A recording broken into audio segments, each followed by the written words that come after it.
Hi అండి. బ్లౌజ్‌కి shape belt joint. ఈ షేప్ బెల్ట్‌కి నేను లైనింగ్ అటాచ్ చేసి పెట్టుకున్నాను.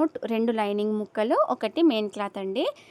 జాయింట్ చేసుకున్నాను. దాన్ని మళ్ళీ తిరగేసుకొని పైనుండి ఇంకో స్టిచ్ అయితే వేస్తున్నాను. మనం ఇది ఇప్పుడు బ్లౌజ్‌కి ఫ్రంట్ పార్ట్‌కి జాయింట్ అయితే చేద్దాము.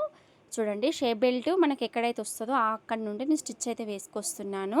ఇప్పుడు ఈ పై వైపున కుడుతున్నామండి ఫ్రంట్ పార్ట్‌కి. కుట్టినప్పుడు మనం ఏంటంటే ఒకటి లైనింగ్, ఒకటి మెయిన్ క్లాత్ రెండింటిని పట్టుకొని స్టిచ్ అయితే వేసాను. ఈ విధంగా వచ్చేస్తుందండి. వన్ సైడ్ స్టిచ్ చేసాం కదా. ఫ్రంట్ పార్ట్ని కంప్లీట్గా చుట్టుకొని ఈ మిడిల్లో పెట్టేసుకొని ఇంకొక షేప్ బెల్ట్ దగ్గరగా మడుచుకొని మనం ఇంకొక స్టిచ్ అయితే పైనుండి వేసుకోవాలి. ఇంతకుముందు వేసిన కుట్టు మీద నుంచి ఈ కుట్టు అయితే వచ్చేస్తుందండి. చాలా సింపుల్గా అయిపోతుంది. లోడింగ్ పద్ధతిలో షేప్ బెల్ట్ అనేది స్టిచ్చింగ్ అయితే వచ్చేస్తుంది. దీంట్లో నుండి మనం విప్ప తీసుకుంటే బ్లౌజ్కి లోడింగ్ పద్ధతిలో జాయింట్ అయితే అయిపోయింది.